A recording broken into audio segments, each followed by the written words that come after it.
የሐሳብ ልዩነትን በጦርነት ለመፍታት የሚደረግ ሩጫ መቆም አለበት ሲሉ የቀድሞ ጠቅላይ ኢታማዦር ሹም ተናገሩ። በትግራይና በአማራ ክልሎች ከ20 ሺህ በላይ የቀድሞ ታጣቂዎች በ3 ወራት ውስጥ ብቻ ወደ ማህበረሰቡ ተቀላቅለዋል ተባለ። ወደ ራስ ገዟ ሶማሊላንድ የሚደረጉ በረራዎችን የመቆጣጠር ጉዳይ በሞቃዲሾ መንግስትና በራስ ገዝ ግዛቷ መካከል ውጥረት ፈጥሯል። ሰላም ጤና ይስጥልን የተወደዳችሁ የኢትዮጵያ ሪፖርተር ዩቲዩብ ቻናል ቤተሰቦች፣ ለወቅታዊና ትኩስ መረጃዎች የኢትዮጵያ ሪፖርተር ዩቲዩብ ቻናል ቤተሰብ በመሆን ላይክ፣ ሰብስክራይብ እና ሼር እንድታደርጉ እያስታወስን ኢሊያስ ክፍሌ የሰዓቱን አበይት ዜናዎች አቀርብላችኋለሁ። አብራችሁን ቆዩ።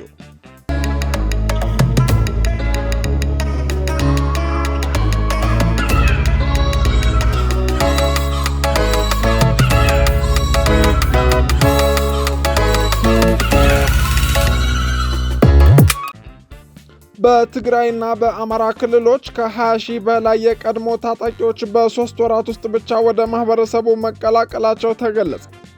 በሩብ ዓመቱ በትግራይና በአማራ ክልሎች ከ20 ሺህ በላይ የቀድሞ ታጣቂዎች ወደ ማህበረሰቡ እንዲቀላቀሉ መደረጉን የብሔራዊ ተሃድሶ ኮሚሽን አስታውቋል።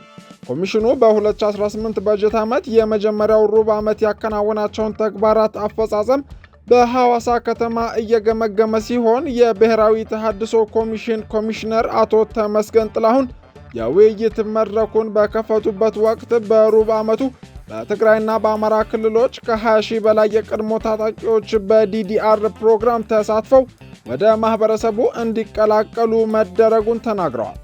ለሀገር ሰላምና ልማት ግንባታ ከፍተኛ ጠቀሜታ አለው ያሉት ኮሚሽኑ ከፍተኛ የማስፈጸም አቅም የገነባ ቢሆንም በአንደኛ ሩብ ዓመቱ ከኮሚሽኑ ቁጥጥር ውጪ በሆኑ ችግሮች ምክንያት የሚፈለገውን ያህል የቀድሞ ተዋጊ የተሃድሶ ስልጠና መስጠትና ወደ ወጡበት ማህበረሰብ ማቀላቀል አልተቻለም ብለዋል።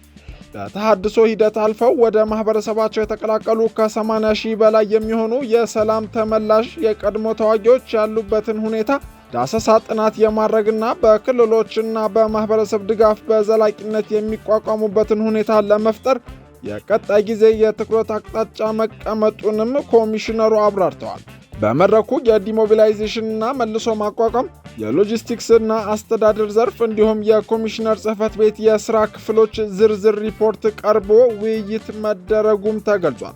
በተለያዩ ክልሎች ፕሮግራሙ ተጠናክሮ መቀጠል እንዳለበት አቅጣጫ የተሰጠ ሲሆን በተለይም የመልሶ ማቋቋም ክትትልና ድጋፍ እንዲሁም የአቅም ግንባታ ስራዎች ተጠናክረው የሚከናወኑ ይሆናል ተብሏል። የዓለም አቀፍ የዲዲአር ፕሮግራም ወይም መበተን፣ ትጥቅ ማስፈታትና ወደ ማህበረሰብ መቀላቀል አተገባበር ስታንዳርድ ከኢትዮጵያ ተጨባጭ ሁኔታ ጋር አስተሳስሮ ለመተግበር የተገኘው የስልጠናና የልምድ ልውውጥ ከፍተኛ ጠቀሜታ አለውም ተብሏል። የኮሚሽኑ ከፍተኛ አመራሮች፣ አጠቃላይ ሰራተኞች እንዲሁም የአማራና የትግራይ ክልል ቅርንጫፍ ጽህፈት ቤት ተወካዮች በውይይቱ ተሳትፈዋል። ኮሚሽኑ ካለፈው ዓመት ህዳር ወር ጀምሮ በአጠቃላይ ከ80 ሺህ በላይ የቀድሞ ታጣቂዎች በትግራይ፣ በአፋር፣ በአማራና በኦሮሚያ ክልሎች በተሃድሶ ፕሮግራሙ እያሳተፈ ወደ ማህበረሰቡ እንዲቀላቀሉና ሰላማዊ ህይወት እንዲመሩ ማስቻሉን ገልጿል።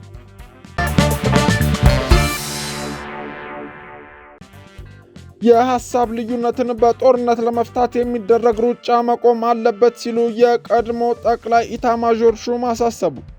በትግራይ ክልል ውስጥ የሐሳብ ልዩነት ሲፈጠር በጦርነት ብቻ ለመፍታት የሚደረግ ሩጫ መቆም አለበት ሲሉ የቀድሞ የመከላከያ ሰራዊት ጠቅላይ ኢታማዦር ሹም ጀነራል ሳሞራ ዩኑስ ገልጸዋል።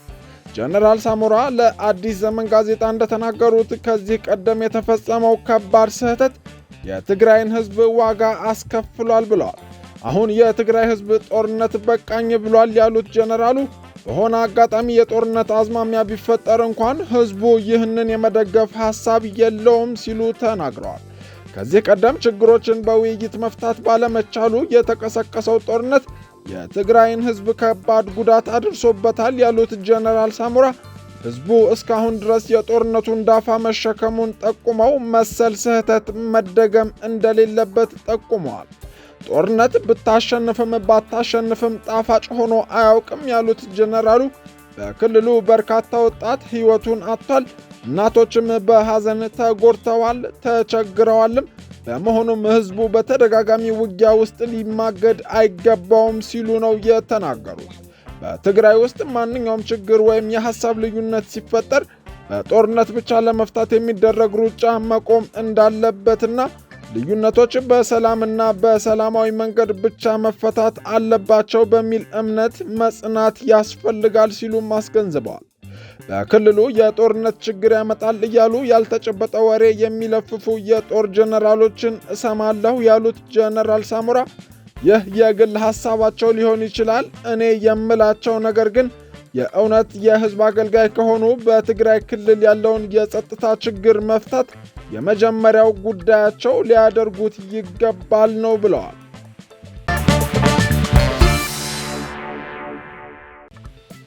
ወደ ራስ ገዟ ሶማሊላንድ ግዛት የሚደረጉ በረራዎችን የመቆጣጠር ጉዳይ በሞቃዲሾ መንግስትና በራስ ገዝ ግዛቷ መካከል ውጥረት ፈጠረ። የሶማሊያ ሲቪል አቪዬሽን ባለስልጣን አርብ ጥቅምት 21 ቀን 2018 ዓ.ም ማለትም በፈረንጆቹ ኦክቶበር መጨረሻ ባወጣው ማሳሰቢያ በቅርቡ ፍላይ ዱባይ በተባለው አየር መንገድ ወደ ሃርጌሳ ባደረገው ጉዞ ተጓዦች ከሶማሊያ መንግስት ትክክለኛ የኤሌክትሮኒክ ቪዛ ሳያገኙ መጓዛቸውን በመግለጽ ድርጊቱ የሶማሊያ መንግስትን ሕግ የሚጥስ የድንበርና የግዛት ሉዓላዊነትና ሕግን የሚቃረን ነው ሲሉ አውግዟል። የትኛውም አየር መንገድ ከሞቃዲሾ የኤሌክትሮኒክ ቪዛ ወይም ኢቪዛ ያልያዙ መንገደኞችን ወደ ሶማሌላንድን ጨምሮ ሌሎች የሶማሊያ የትኛውም ክፍል ማጓጓዝ እንደማይችሉ የገለጸው ባለስልጣኑ ከዚህ በኋላ ሕጉን የተላለፈ አየር መንገድ ላይ የበረራ እገዳና ሌሎች እርምጃዎች ሊወሰዱ እንደሚችል አስጠንቅቋል። ይህ በእንዲህ እንዳለ ከሞቃዲሾ መግለጫ ከ2 ቀናት በኋላ የሶማሌላንድ ሲቪል አቪዬሽንና አየር ማረፊያዎች ሚኒስቴር ከትላንት በስቲያ ባወጣው መግለጫ የሶማሊላንድ አስተዳደር ከመጪው ሳምንት ጀምሮ ተፈጻሚ የሚሆን አዲስ ሕግ ማውጣቱን የገለጸ ሲሆን አዲሱ ሕግም የሶማሊያ መንግስት ከያዘው አቋም የሚቃረን ሆኗል። ከመጪው ሰኞ ጀምሮ ወደ ሶማሊላንድ የሚደረጉ የትኛውም አይነት በረራዎች በሶማሊላንድ ሲቪል አቪዬሽንና አየር ማረፊያዎች ሚኒስቴር ፍቃድ ብቻ ወደ ግዛቷ የአየር ክልል መግባት እንደሚቻልና ከዚያ ውጪ በሆኑ የአውሮፕላን በረራዎች ላይ ሕጋዊ እርምጃ እንደሚወሰድም አሳስቧል። የሶማሊላንድ ሚኒስቴሩ ሕጉ የወጣው ደህንነቱና ስርዓቱ የተጠበቀ የአየር በረራ እንዲኖር እንዲሁም የግዛቷን የአየር በረራ አስተዳደር ለማጠናከር እንደሆነ ገልጿል። መመሪያውን አለማክበር የሶማሊላንድን ሉዓላዊነት እንደመጣስ ይቆጠራል ያለው ሚኒስቴሩ ሕጉ ከተጣሰ እርምጃ ልወስድ እችላለሁም ሲል ነው ያሳሰበው። ከመጪው ሰኞ ወይም በፈረንጆቹ ኖቬምበር 10 2025 ጀምሮ ሁሉም ወደ ሶማሊላንድ የአየር ክልል የሚገቡ እንዲሁም በሶማሊላንድ የአየር ክልል ላይ የሚያልፉ የመንገደኞችና የንግድ በረራዎች ወደ አየር ክልሉ ከመግባታቸው በፊት የበረራ ፍቃድ ማግኘት እንዲኖርባቸው ሕጉ ያስገድዳል። ሚኒስቴሩ እርምጃው የጸጥታ፣ የአቪዬሽን አስተዳደርና የብሔራዊ ሉዓላዊነትን የማስጠበቅ አካል ነው በማለትም አስታውቋል። ሶማሊያ በበኩሏ አሁንም የግዛቷ አካል አድርጋ ወደምትቆጥራት ሶማሊላንድ የሚደረጉ በረራዎች በእኔ ዕውቅናና ተጓዦቹ ሞቃዲሾ ከተቀመጠው መንግስት ቪዛ እንዲያገኙ ስትል ነው እየገለጸች ያለችው። ሶማሊላንድ እስካሁን በዓለም አቀፍ ደረጃ የሉዓላዊነት ዕውቅና ሳታገኝ ይህንን የአየር ክልል የመቆጣጠር ሕግ ማውጣቷም የሕጋዊነቱና የተፈጻሚነቱ ጉዳይ አነጋጋሪ ሆኗል። አሁን ላይ ሁለቱ ወገኖች ያወጡት የተለያየ መመሪያ ሶማሊያ ደርሰው ወደ ሶማሌላንድና ፑንትላንድ እንዲሁም ሌሎች ክልሎች የሚጓዙ ዓለም አቀፍ መንገደኞችና የውጭ ዜግነት ያላቸው መንገደኞችን ግራ አጋብቷልም ተብሏል። በተጨማሪም የተፈጠረው ውዝግብና ውጥረት የኢትዮጵያ አየር መንገድን ጨምሮ ወደ ሃርጌሳና ሌሎችም የሶማሊላንድ አካባቢዎች በረራ የሚያደርጉ አየር መንገዶችን እንዲሁም ተጓዦችን እንደሚያስተጓጉል ከወዲሁ ስጋት ተፈጥሯል። ሶማሊላንድ ባለቤትነቱ የተባበሩት አረብ ኤምሬትስ መንግስት የሆነው ፍላይ ዱባይ ሕጓን የማያከብር ከሆነ ወደ ግዛቷ እንዳይገባ ልትከለክል እንደምትችል በማስጠንቀቅ ወደ ግዛቷ ለሚያደርጋቸው በረራዎች የኢቪዛ መጠየቁን እንዲያቆም የ15 ቀናት ቀነ ገደብ መስጠቷን የሀገር ውስጥ መገናኛ ብዙሃን ዘግበዋል። ሶማሊላንድ እንደ አውሮፓውያን አቆጣጠር ከ1991 ጀምሮ ነፃነቷን ብታውጅም ሶማሊያ የምትቆጥራት የራሷ ግዛት አካል አድርጋ ነው።